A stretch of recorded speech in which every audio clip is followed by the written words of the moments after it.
sejawat sekalian, bahwa pada kesempatan sini saya akan membicarakan tentang pengalaman klinis pelaksanaan dengan 21 macam diet diabetes yang ada di Rumah Sakit Dr. Sutomo, dan di sini juga pengalaman dalam menggunakan diabetasol sebagai makanan, sebagai selingan ya, selingan. Jadi kita tahu bahwa diabetes mellitus adalah suatu penyakit metabolisme, sehingga terapi gizi medis atau medical nutrition therapy ini sudah merupakan suatu pilar dalam penata laksanaan diabetes mellitus. Tadi sebagian sudah disampaikan oleh Prof. Askandar bahwa terapi gizi medis itu dibagi 3, ada oral, intraoral, dan parenteral, dan saya kebagian untuk menyampaikan yang oral. Jadi sebelum saya memulai di 21 macam diet, saya ingin menyampaikan tentang sejarah daripada diet B. Jadi diet B ini disusun ya sudah berdasarkan suatu riset ya, yaitu pada waktu disertasi Prof. Askandar tahun 78, kalau dihitung sampai sekarang mungkin 43 tahun diet ini sudah digunakan di Rumah Sakit Dr. Sutomo. Ya, jadi menguji diet yang kita sebut adalah diet B, itu diet yang disusun oleh Prof. Askandar, mana diet B ini tentunya disesuaikan dengan kultur, yaitu orang Indonesia itu biasanya makan ya banyak, makan tinggi karbohidrat dibandingkan dengan diet standar yang diambil dari Barat, di mana di Barat itu karbohidratnya lebih rendah, protein dan lemaknya lebih tinggi. Ya, kedua itu disebut diet A, kemudian diet A dibandingkan diet E pada DM tipe 2 ya, yang mendapatkan terapi OAD maupun insulin. Kalau diet A itu diberikan 3 kali pemberian, sedangkan diet B diberikan 6 kali, yaitu 3 kali makan utama dan 3 kali makan selingan. Nah, hasil daripada penelitian ini ternyata bahwa antara diet A dan diet B untuk kadar gula darah puasanya yaitu hampir sama ya, tidak ada perbedaan yang bermakna. Namun pada kadar gula darah setelah makan untuk diet B itu sedikit menurun ya, dan juga kadar kolesterolnya juga menurun pada diet B. Namun kadar trigliserid ya sama antara diet A dan diet B. Namun dari kuesioner bahwa ternyata dari analisisnya bahwa pasien diabetes lebih cenderung menyukai menggunakan diet B, mungkin karena ini sesuai dengan kultur daripada mereka. Sehingga pada penelitian ini disimpulkan bahwa walaupun diet B itu tinggi karbohidrat, namun tidak meningkatkan gula darah maupun tidak meningkatkan daripada kadar trigliserid. Sehingga diet B ini sejak tahun 78 telah digunakan di Rumah Sakit Dr. Sutomo sebagai induknya, yang dimana diet B terdiri dari 68% karbohidrat, lemaknya 20%, kadar kolesterolnya kurang dari 30 ya. Kemudian SAFA lemak jenuhnya dan tufanya 5%, PUFA 5%, dan NUFA adalah 10%. Protein 12%, syaratnya adalah 25 sampai 35. Jadi tadi sudah kalau ini adalah diet yang ada ya, American Diabetes Association, di mana karbohidrat 60-70 ini adalah campuran karbohidrat dan NUFA. Jadi kalau dihitung memang karbohidratnya komposisinya adalah lebih rendah daripada diet B. Nah, kemudian sesuai dengan perkembangan ilmu ya dari pengalaman klinis di lapangan, maka diet B sebagai pokok tahun 78 itu dikembangkan. Ada inovasi-inovasi dari diet B, di mana kita tahu bahwa diabetes di Indonesia pada sebagian besar akan berpuasa, maka diet B ini disusun juga untuk diet puasa.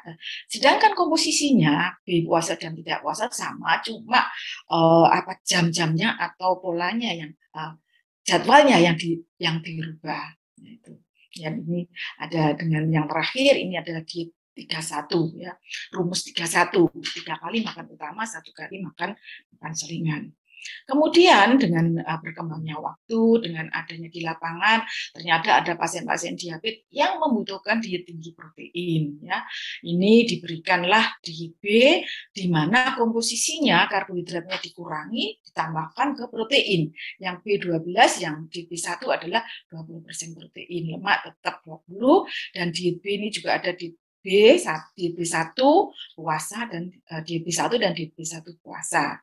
Nah, kemudian juga pasien-pasien diabetes itu banyak yang mengalami komplikasi ginjal atau diabetic nephropathy atau diabetic kidney disease. Nah, ini ada diet khusus. Kalau sudah ada komplikasi pada ginjal, maka diet proteinnya harus dikurangi. Ini dibagi dua, komplikasi pada diabetes ginjal ini, yaitu pada pasien yang belum mendapatkan dialisis diberikan diet B2 dan B3. Bedanya B2 B3 adalah komposisi proteinnya. Kalau B2 adalah 0,6 gram per kilogram berat badan, sedangkan B3 ini adalah 0,8, di mana B3 ini ditujukan pada pasien-pasien komplikasi ginjal, tetapi membutuhkan kadar proteinnya agak tinggi, misalnya pada katabolisme tinggi, ya, sepsis atau terjadi hipoalbumin dan lain sebagainya. Sedangkan pasien yang sudah mengalami HD reguler diberikan diet BE atau diet bebas, ya, walaupun diet bebas boleh manis, tetapi tetap proteinnya harus diperhitungkan. Ya, kemudian ada pada waktu dulu ini tahun 83 ya, di ginjal itu 82, terus kemudian dikembangkan 83, kemudian 89 ini dikembangkanlah diet malnutrisi. Jadi dulu itu ada kelompok MRDM, malnutrition related diabetes mellitus, sehingga dikembangkanlah diet malnutrisi. Ya. Kemudian diet malnutrisi ini ada juga malnutrisi puasa.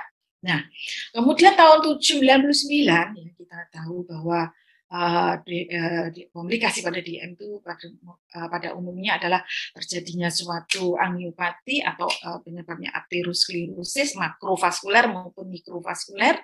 Makrovaskuler itu adalah ada komplikasi pada jantung atau kardiovaskuler disease, termasuk adalah pada kaki diabetes atau pada adanya gangren diabetes, ini termasuk komplikasi makro maupun mikro, adanya gangguan pembuluh darah.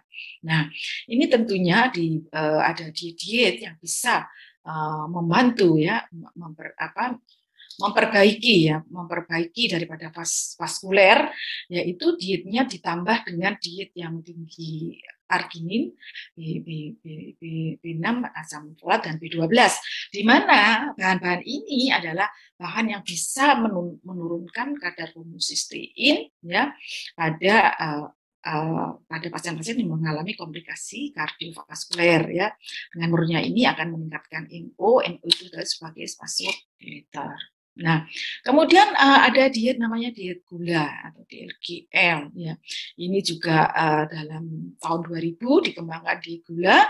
Ini karena di lapangan menemui pasien-pasien dengan misalnya adanya gangguan lambung atau perdarahan tidak bisa menggunakan oral sama sekali, harusnya menggunakan diet diet parenteral ya, tapi karena cairannya terbatas, ada juga kelainan fungsi ginjal, tidak bisa mendapatkan cairan terlalu banyak, maka untuk sumber kalorinya bisa diambil dari pada gula.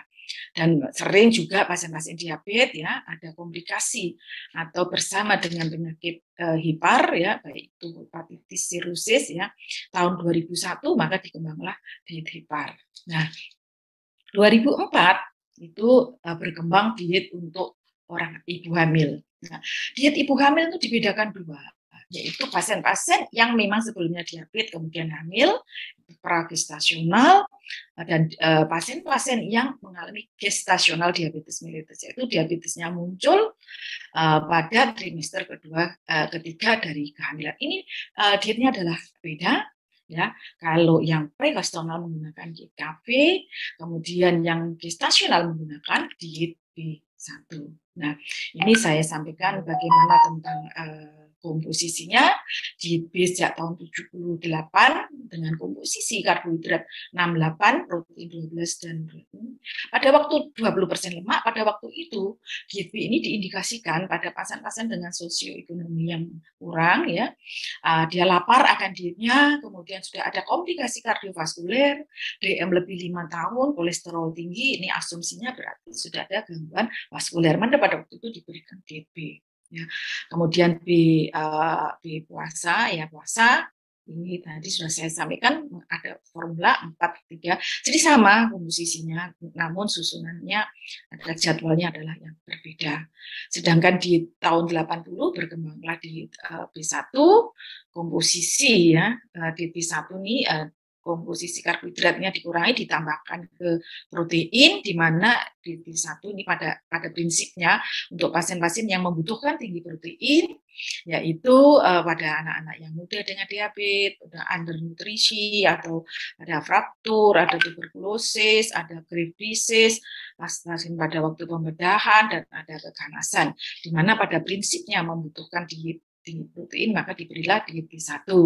Dan diet B1 kalau berpuasa pakai B1 puasa. Nah, kalau pasien-pasien yang mengalami komplikasi pada ginjal ya, tadi ini dietnya dikembangkan tahun 82 dan 83, yaitu pada umumnya B2 yaitu proteinnya 0,6 ya, gram per kilogram berat badan, sedangkan di B3 proteinnya adalah 0,8, yaitu diberikan pada pasien-pasien yang ada komplikasi ginjal tapi membutuhkan tinggi protein ya. Misalnya sepsis, misalnya ada proteinuri yang masif ya. Mungkin perlu diberikan diet dengan komposisi 0,8. Sedangkan pasien yang sudah HD, maka DBE ini komposisi proteinnya lebih tinggi atau cukup protein dengan protein 1 gram ya. Karena di tinggi protein misalnya ada peningkatan dari pun secara rutin sudah dilakukan hemodialisis. Tentunya ini untuk menghindari terjadinya suatu kondisi malnutrisi. Nah, kalorinya pada diet B2, B3, BE adalah diharapkan kalorinya adalah tinggi kalori. Nah, kemudian diet malnutrisi. Malnutrisi ini yang dikurangi adalah karbohidratnya menjadi 55%, proteinnya menjadi 25%, dan lemak tetap 25%.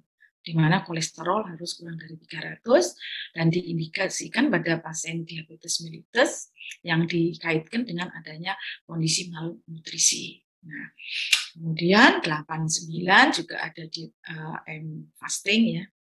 Kemudian kalau yang ada komplikasi vaskuler atau kardiovaskuler pada di G atau diet gangren, jadi pada komplikasi vaskuler di kaki menyebabkan gangren. Karena ada gangren berarti ada infeksi, maka memerlukan diet yang tinggi protein. Nah, diet tinggi protein B1 ditambah tinggi arginin, asam folat, B6, B12, vitamin B6 dan B12 yang dengan tujuan untuk menekan kadar homocysteine. Nah, kardiovaskulernya itu disebut diet cafe. Ini juga tahun 99. Sama, ini diet cafe itu sama dengan diet B, tapi tinggi asam folat, B6, B12, dan arginin. Sedangkan diet gula, sugar diet ini pada tahun 2000, yaitu diberikan tetap sama dengan diet mineral, ada GL1 sampai GL6 dengan jarak tiap 3 jam. Nah, kemudian berapa gula yang diberikan pada GL1, GL3, dan 5 itu 30 gram gula ya. Kenapa 1, 3, 6 ini jaraknya 6 jam diberikan 30? Karena kalau gula tinggi, insulin diberikan pada GL1, GL3, dan GL5, jaraknya 6 jam. Sedang yang 2, 4, dan 6 diantara, ini dimakan diantara, itu diberikan 15 gram glukosa.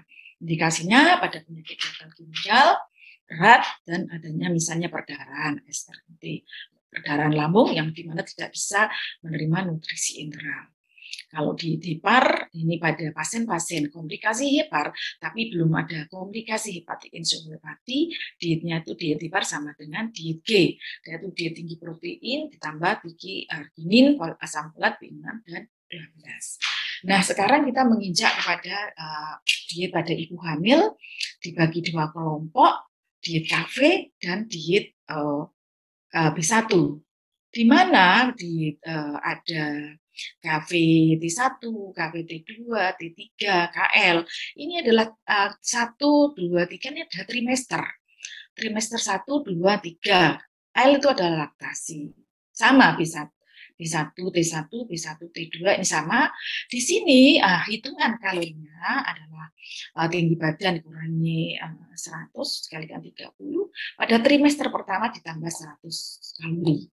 Karena bayi itu tentunya akan tumbuh, memerlukan tambahan kalori pada trimester 2, ya kebutuhannya ditambah 200, pada trimester ketiga diberikan 300, pada saat laktasi maka diberikan tambahan kalori 400. Jadi kalau pregestasional dietnya KV, kalau gestasional dietnya adalah B1 karena memerlukan diet yang tinggi protein. Kemudian ada tambahan bahwa pada menyusun diet untuk ibu hamil sebaiknya mengandung tinggi myoinositol. Jadi myoinositol itu banyak terdapat pada buah jeruk dan kacang-kacangan. Nah, kacang-kacangan dan ternyata pada penelitian myoinositol itu bisa menurunkan angka kejadian daripada gestasional diabetes dan bisa menurunkan angka kejadian makrosomia. Nah, kemudian di susunan diet Ramadan ya, kalau sama tergantung KB1, B2 atau KV atau gangreen Ramadan, maka susunannya adalah ini plus formula 23 ya, di 31 artinya bahwa 3 kali makan utama yaitu pada waktu berbuka, pada waktu tarawih, dan 3 adalah pada waktu sahur. 1 kali snack yaitu diberikan sebelum tidur. Ada formula 23 ini adalah kalau berpuasa, maka insulin yang biasa diberikan pada pagi dirubah pada waktu buka dan dosis juga dikurangi 2/3. Ini jadi diet 31 dengan formula 23.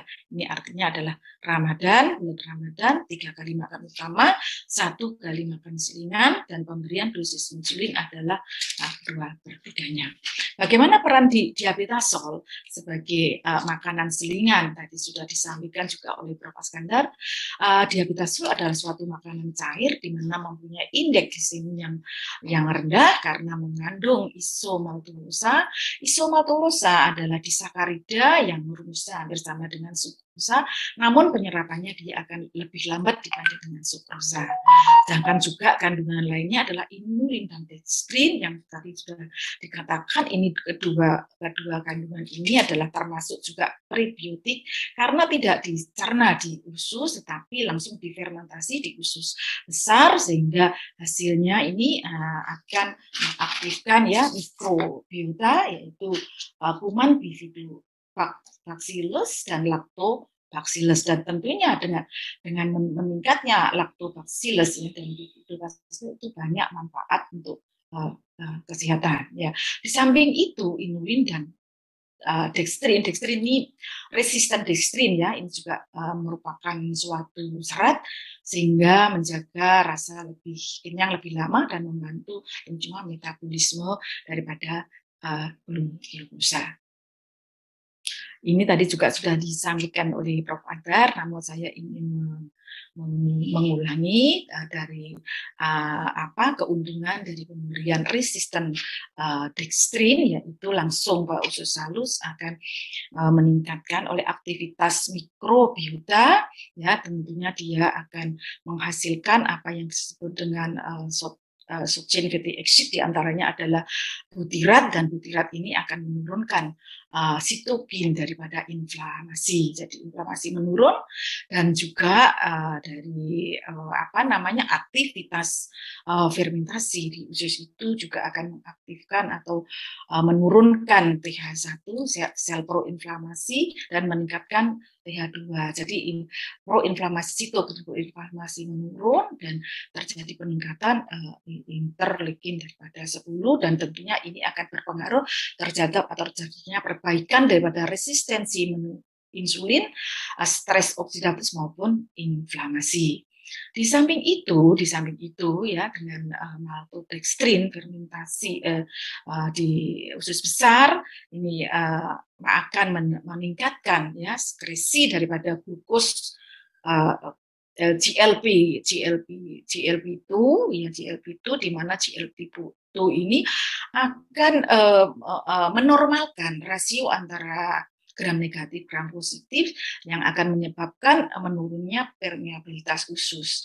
Karena permeabilitas usus menurun, maka toksin-toksin tidak bisa dikeluarkan, ya menurunkan keluarnya toksin, endotoksin, dan endotoksin ini juga berperan pada resistensi insulin, oksidatif stres maupun inflamasi. Samping itu, selain GLP-2 adalah GLP-1 ini juga akan dipicu oleh resisten dextrin ini, dan tentunya GLP-1 akan meningkatkan rasa kenyang dan menurunkan asupan makan, dan ini juga tentunya akan mempengaruhi dan memperbaiki resistensi insulin maupun terjadinya proses inflamasi juga akan menurun. Ini adalah mekanisme efek resisten dextrin pada inflamasi dan resistensi insulin.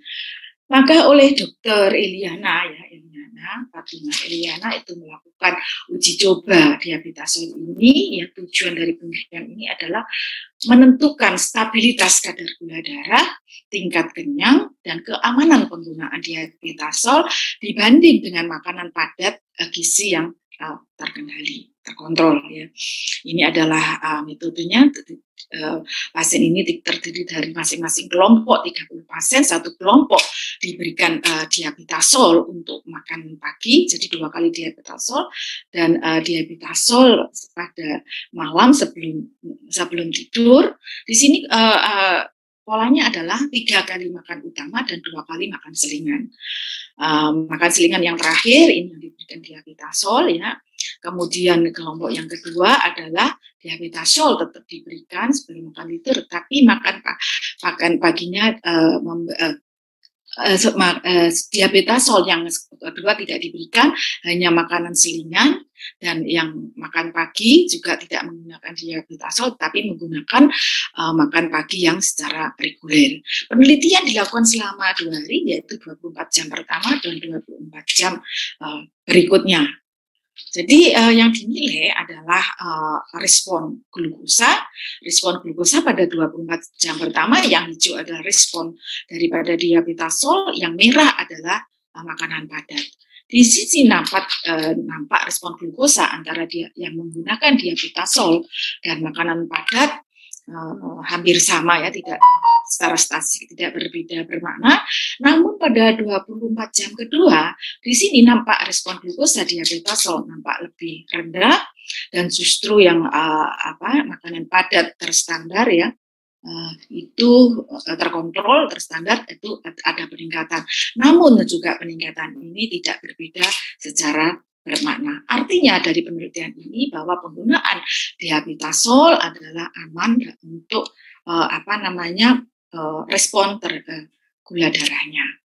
Nah, tingkat lapar, ya, tingkat lapar ini dinilai dengan menggunakan kuesioner pada jam 0 sampai 120 menit setelah makan pagi. Ini didapatkan respon bahwa pasien ditanya seberapa dia merasa lapar. Kelompok yang menggunakan diabetasol, ya, lebih rendah dibanding dengan kelompok yang menggunakan makanan padat biasa. Ada demikian, ya, lebih rasa lapar lebih terjadi pada yang kelompok yang non diabetasol. Seberapa kenyang pasien itu, ya, kelompok diabetasol kenyang di sini nampak lebih tinggi dibanding pada kelompok yang menggunakan makanan padat gizi yang terkontrol pada 24 jam pertama, demikian juga pada 24 jam yang kedua. Sehingga penggunaan diabetasol ini akan disimpulkan memberikan rasa kenyang yang lebih lama dibandingkan dengan makanan padat gizi seimbang. Ya, sehingga respon glisemiknya hampir sama, sedangkan rasa kenyang diabetasol lebih kenyang ya, lebih merasa kenyang, tidak merasa lapar dibanding dengan yang menggunakan makanan padat. Nah, tadi sudah disampaikan juga oleh Prof. Askandar tentang komposisi dibandingkan dengan American Diabetes Association, European Foundation Study of Diabetes. Kalau dibanding dengan Perkeni sebetulnya hampir sama, jadi komposisi diabetasol hampir seimbang ya, seimbang sama dengan guideline yang ada. Nah, sekarang kita masuk pada bagaimana pelaksanaannya. Untuk supaya pelaksanaan nutrisi untuk pelaksanaan terapi nutrisi ini supaya berhasil, itu harus mengikuti 3J. Jumlah kalori harus sesuai dengan kebutuhannya. Jadi yang gemuk diturunkan kalorinya, yang kurus dinaikkan supaya berat badannya menjadi berat badan yang normal.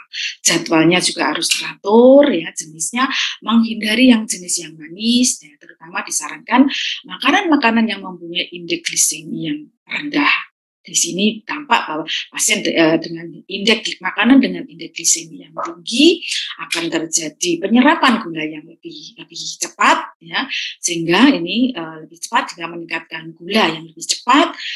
Selanjutnya akan merasa lapar, karena merasa lapar makanya akan menjadi lebih banyak. Nah, makanan yang mengandung indeks glisemi yang rendah ini penyerapannya adalah pelan-pelan ya, penyerapannya pelan-pelan ya, sehingga memberikan rasa kenyang yang lebih lama, sehingga adalah makanya lebih sedikit. Ini adalah pemilihan jenis. Jadi pemilihan jenis perlu yang mempunyai indeks glisemi yang rendah. Sebagai contoh kasus yaitu misalnya pada wanita 60 tahun, BM-nya 11-10 tahun, ada dislipidemi. Ini asumsinya 10 tahun mungkin sudah ada kelainan vaskuler ya, sehingga komposisi dietnya dipilih adalah diet KV. KV itu sama dengan diet B, tapi tinggi arginin, B6, B12 dan asam folat. Berapa jumlah kalorinya? Yaitu di sini kalau dihitung berat badannya 62, IMT-nya 27, ya termasuk kalau perhitungan yang orang Asia termasuk obes ya, karena batasnya adalah 25, sehingga kalorinya dikalikan dengan 5, ketemunya 1550. Kita ambil yang ada susunan diet yang ada di Dr. Sutomo adalah 1.500. Nah, komposisinya adalah makan pagi 20%, 300 kalori, makan siang 25 kalori, 55%, 375, dan makan malam 25 atau 375. Sedangkan di antaranya adalah 10% kalori, yaitu makan selingan adalah disusun 150 kalori. Nah, ini bisa dilihat ya, makan pagi 20%, 300 kalori, maka boleh makan pagi, atau bisa kalau kesusu keburu misalnya enggak sempat atau enggak suka sarapan pagi, bisa diganti dengan diabetasol persajian diabetasol adalah 260 atau 4 takar itu 260 kalori. Sedangkan ini snacknya bisa diberikan tadi wafer persajian itu adalah 4 keping adalah 90 kalori ya. Misalnya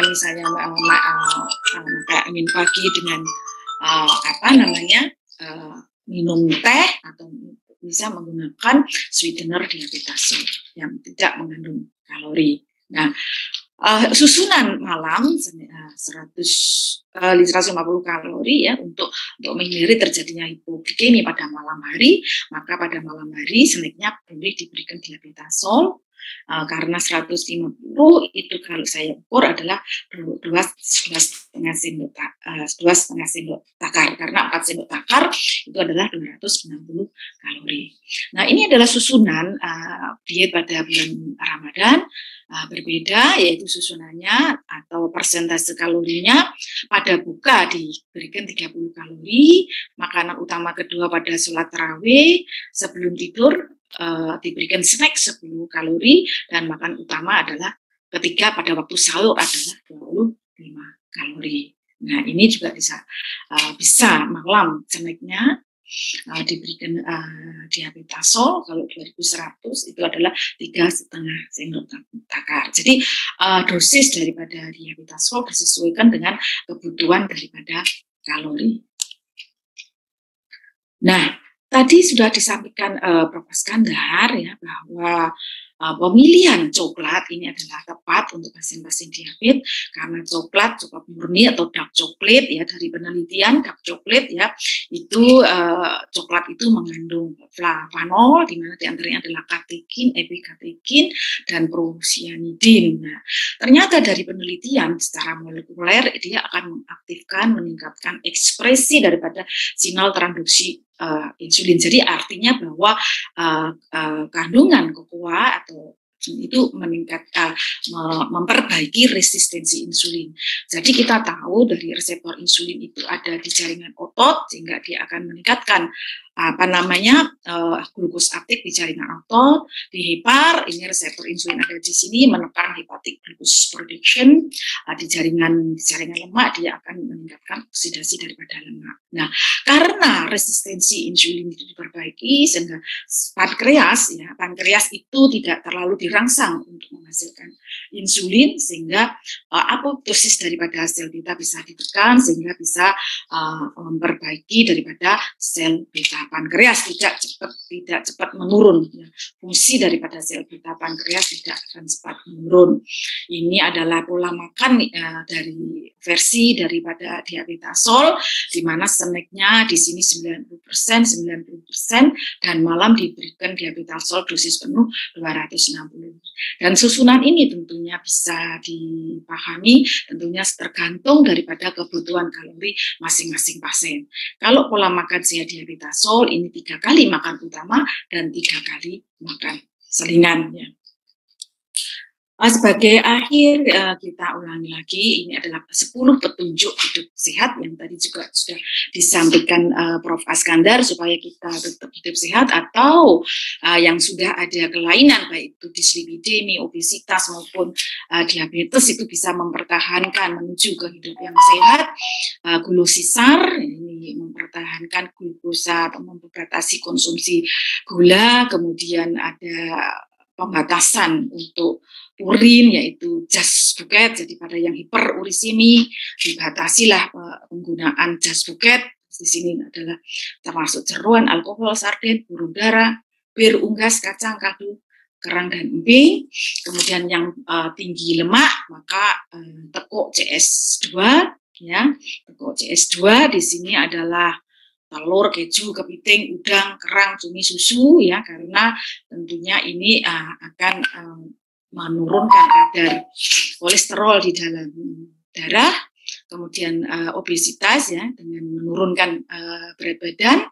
Rokok harus di stop, harus melakukan aktivitas, ya, melakukan exercise, olahraga kalau di 150 menit per minggu ya. Tidur juga harus cukup, alkohol harus di stop ya.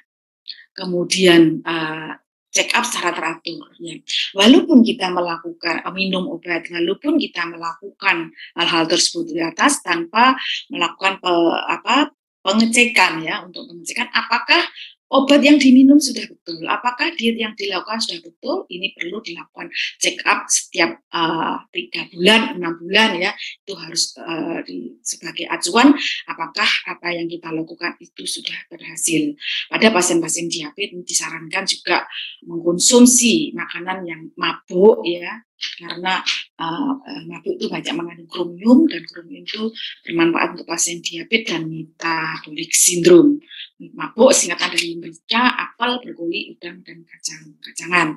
Tadi juga sudah disampaikan Prof. Iskandar, makanan-makanan yang tinggi resveratrol, ya, quercetin, ini juga bermanfaat untuk pasien-pasien diabetes. Inilah yang bisa saya sampaikan. Mudah-mudahan bisa bermanfaat bagi sekalian. Terima kasih. Wassalamualaikum warahmatullahi wabarakatuh.